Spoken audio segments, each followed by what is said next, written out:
بسم اللہ الرحمن الرحیم۔ السلام علیکم ورحمۃ اللہ وبرکاتہ۔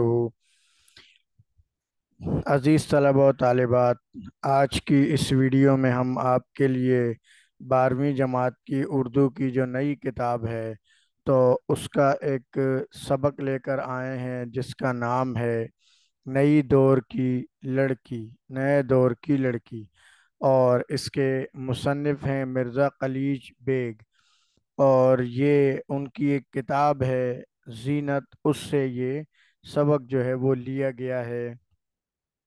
سب سے پہلے تعارف مصنف ہے۔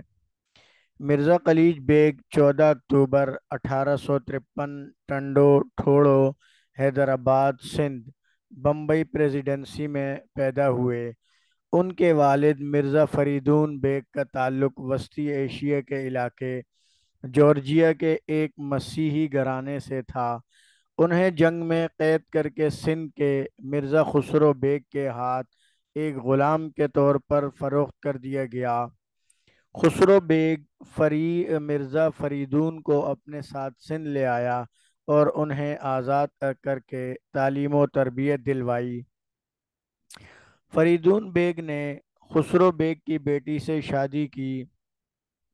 مرزا خلیج بیگ نے ابتدائی تعلیم مکتب سے حاصل کی اور بعد ازاں گورنمنٹ ہائی اسکول حیدرآباد میں داخلہ لیا۔ اس کے بعد انہوں نے فسٹن کالج بمبئی کالج میں داخلہ لیا۔ تعلیم حاصل کرنے کے بعد سندھ واپس لوٹے اور انہوں نے عدالتی امتحان پاس کر کے مختیار کار کے طور پر شکارپور میں تعینات ہوئے۔ برطانوی راج کے 30 سالہ ملازمت کے اختتام پر 1910 میں ڈپٹی کلکٹر کے عہدے سے ریٹائرڈ ہوئے۔ مرزا خلیج بیگ نے 8 مختلف زبانوں میں 457 کتابیں تصنیف، تالیف و ترجمہ کی۔ ان میں عربی، بلوچی، انگریزی، فارسی، سندھی، سرائیکی، ترکی اور دوسری زبانوں کے الفاظ شامل ہیں۔ ان کی کتب تاریخ، لطیفیات، شاعری، بچوں کا ادب، تنقید، سائنس کے علاوہ لاتعداد موضوعات پر مشتمل ہیں۔ انہوں نے زینت کے نام سے پہلا سندھی ناول اور ابتدائی سندھی ڈراموں میں سے ایک خورشید لکھا۔ خلاصہ ہے اس کہانی کا آپ کے سامنے۔ مائی شہر بانو اور بختاور زینت بانو کی شادی کے بارے میں بات کر رہے تھے۔ زینت بانو دور بیٹھی تلاوت کر رہی تھی۔ اس سے فارغ ہو کر گھر کے کام کاج کیے، ناشتہ کھانا تیار کیا۔ اتنے میں حامد بھی اسکول سے آ چکا تھا۔ سب نے مل کر کھانا کھایا۔ کھانا کھانے کے بعد حامد اپنے دوست سے ملنے چلا گیا۔ شہربانو دوسرے کمرے میں جا کر سو گئی۔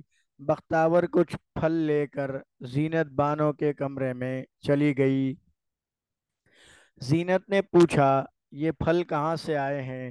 بختاور نے بتایا کہ سیٹھ گل محمد کا آدمی پھل، میوے اور تحفے وغیرہ دے کر گیا تھا۔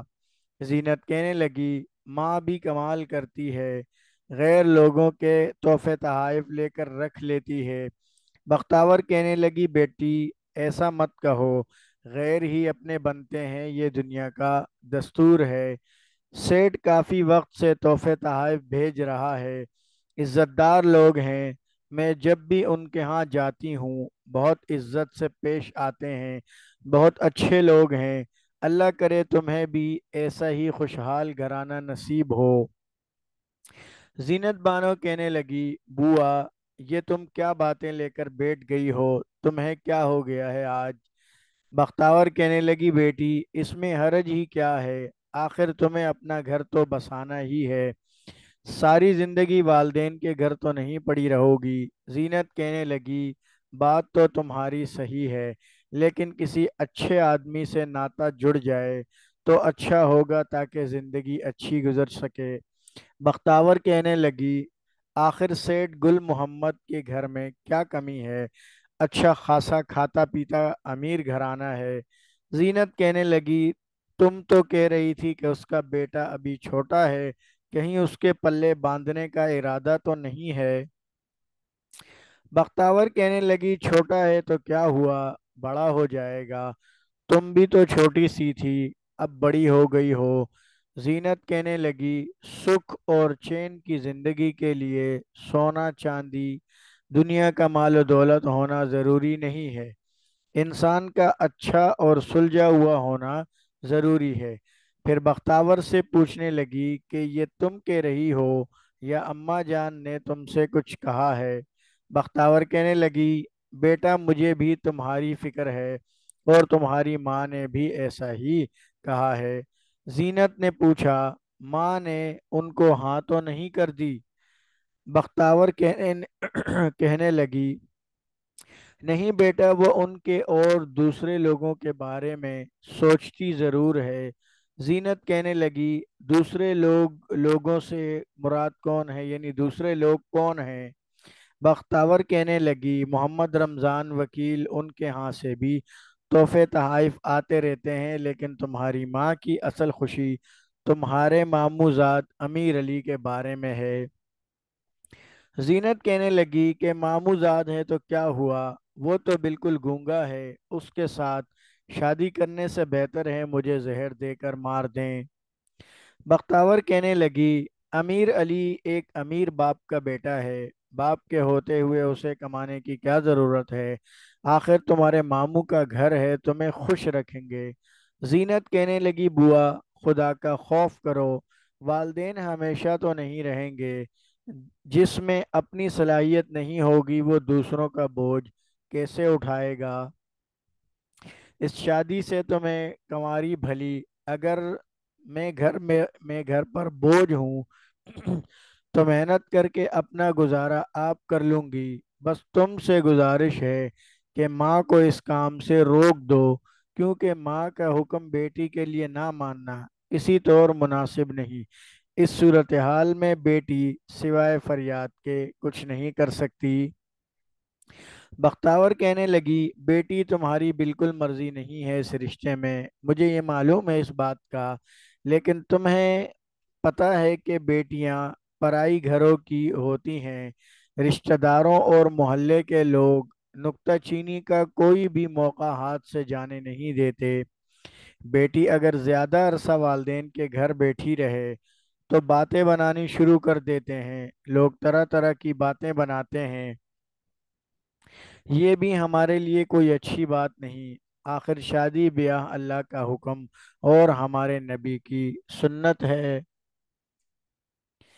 जीनत कहने लगी, बात तो सच है, लेकिन जानबूझकर कुएं में कूदना कोई अक्लमंदी नहीं। बख्तावर कहने लगी, तुम्हारे लिए कोई दूल्हा आसमान से तो उतरेगा नहीं, हमने जो देखा और मुनासिब समझा तुम्हें बता दिया।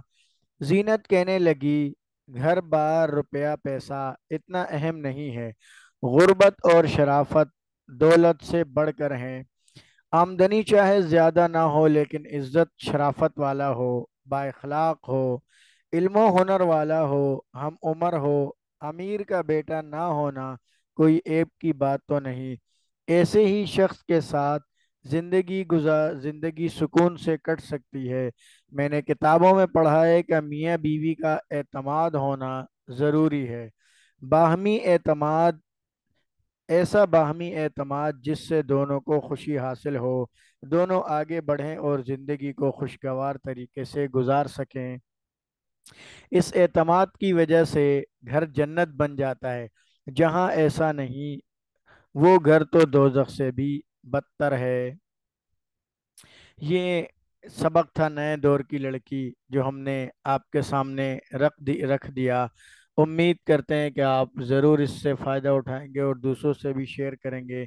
चैनल को सब्सक्राइब करना ना भूलें, ताकि हमारी हर नई आने वाली वीडियो आप तक पहुंच सके। दुआ में याद रखिएगा। अगली वीडियो तक के लिए इजाज़त दें। अल्लाह हाफिज़।